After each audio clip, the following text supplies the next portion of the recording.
Hattie McDaniel, a name perhaps etched deep into cinematic history as the first black woman to win an Oscar.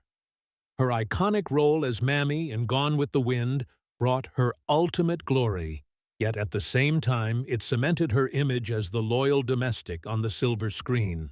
However, behind that smile and witty dialogue, Hattie McDaniel fought silent battles that few knew about. Now those hidden struggles are truly coming to light, revealing a completely different side of this Hollywood icon. From Hardship to early stage. Born in 1893 in Wichita, Kansas, Hattie McDaniel was the youngest of 13 children in a family of former slaves. From an early age, she displayed artistic talent, especially in singing and performing. Her family moved to Denver, Colorado, where Hattie began her entertainment career as a singer and comedian in minstrel shows and traveling musical groups. Despite facing immense difficulties as a black person during that era, Hattie relentlessly pursued her passion. A major turning point came in the 1920s when Hattie began acting in films.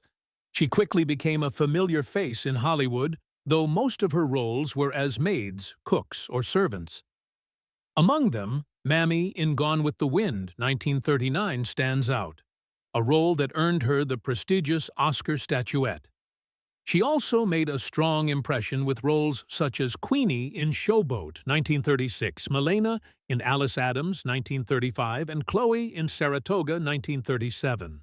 With her distinctive voice, natural acting ability, and humorous charm, Hattie McDaniel transformed obscure supporting roles into memorable highlights in the works she participated in. However, it was these seemingly safe roles that became the source of the persistent battles she had to face. Silent battles. Behind the graceful Maid roles and hearty laughter on screen, another Hattie McDaniel silently struggled and fought. Hollywood in the early 20th century was a place of glamour, but also extreme harshness.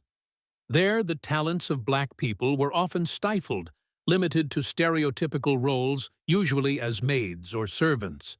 Hattie McDaniel, with her innate talent and burning passion, had to accept this cruel reality. She continuously embodied seemingly inconspicuous characters, from the steadfast Mammy in Gone with the Wind to the devoted domestic workers in dozens of other films. This was not a glamorous choice, but a painful dilemma. She had to question herself. Am I reinforcing stereotypes about my race? Are these roles demeaning me and my community? Or is this the only way for me to pursue my profession, for faces like mine to appear on the silver screen? I'd rather play a maid than be one. Hattie's quote was not just a justification, but the cry of an artist cornered, yearning to contribute even if it meant sacrificing her own image. But the tragedy didn't stop there. Hattie didn't only face barriers from the entertainment industry. Her own black community, whom she wanted to represent and inspire, turned against her with criticism. Civil rights activists, especially the NAACP, looked at her roles and felt they were an insult, an expression of submission to the racist system.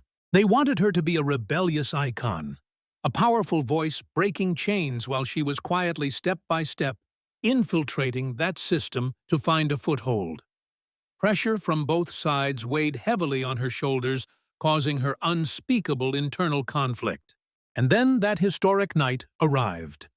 In 1940, Hattie McDaniel achieved the unthinkable, becoming the first black woman to proudly hold an Oscar statuette. The whole world admired her, but few knew that this glorious victory was a bitter one. At the awards ceremony, she was forced to sit at a separate table, far from her white colleagues from the Gone with the Wind cast. Even in the most brilliant moment of her life, when her talent was recognized globally, Hattie was still not treated equally. The image of her sitting alone in the lavish auditorium is an indelible scar, exposing the brutality of the racial segregation that plagued her life. However, Hattie's resilience was not confined to the stage or screen. In real life, she continued her fight.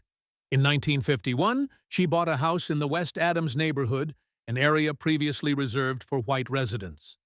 This act ignited a fierce wave of protest from racist neighbors who sued her to force her to leave. But Hattie did not back down. She stood firm, fought legally to the end, and ultimately won, protecting her right to live in the home she had worked tirelessly for. It was the powerful voice of a resilient woman who dared to challenge society's invisible walls of prejudice. Hattie McDaniel's life, with its incessant pressures and sacrifices, was not without heartache. She was married 4 times, but none lasted, perhaps partly due to the burden of her career and societal prejudices.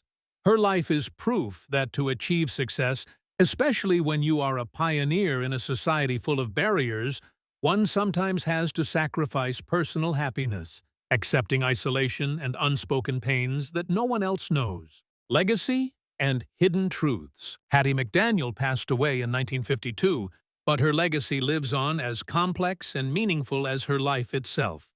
She was not just a talented actress, but an unwilling pioneer, a symbol of resilience and courage in overcoming prejudice. Looking back at Hattie's career, the truth about her hidden battles emerges clearly and hauntingly. This isn't just the story of a woman who won an Oscar. It's the arduous journey of someone who steadily, quietly, yet persistently broke down invisible walls of prejudice, with every detail deeply etched into history. Hattie McDaniel appeared in over 300 films, but was only credited in about 80 of them. Sadly, the vast majority of her roles were as maids, cooks, or servants. This placed her in a dilemma: accept roles considered demeaning, to find work in an industry almost entirely closed off to black people, or refuse and remain sidelined. She once famously shared, "I'd rather play a maid for $700 a week than be one for $7." This statement reveals not only practicality but also a poignant sense of limited options. She understood that by appearing on screen, even in limited roles, she created a presence for black people, opening a door that no one else dared or could open. She used her charm and talent to bring stereotypical roles to life, giving them depth, sometimes even making them sly and outshining white protagonists, forcing audiences to rethink their preconceived notions. The pinnacle of her hidden battles was the 1940 Academy Awards night.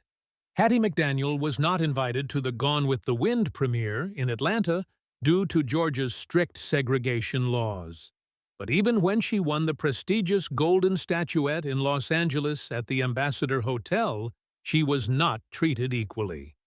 David O. Selznick, the film's producer, had to pull strings for her to be allowed entry, as the hotel had a whites-only policy. And even once inside, Hattie and her white agent were forced to sit at a separate table at the back of the room, completely segregated from her white castmates. While Vivian Leigh and Clark Gable were honored in the front rows, Hattie received her award in isolation, a heartbreaking image that exposed the brutality of the racism that plagued her life. That golden statuette was not just a symbol of success, but a testament to the invisible barrier she had to overcome. Her fight was not limited to Hollywood.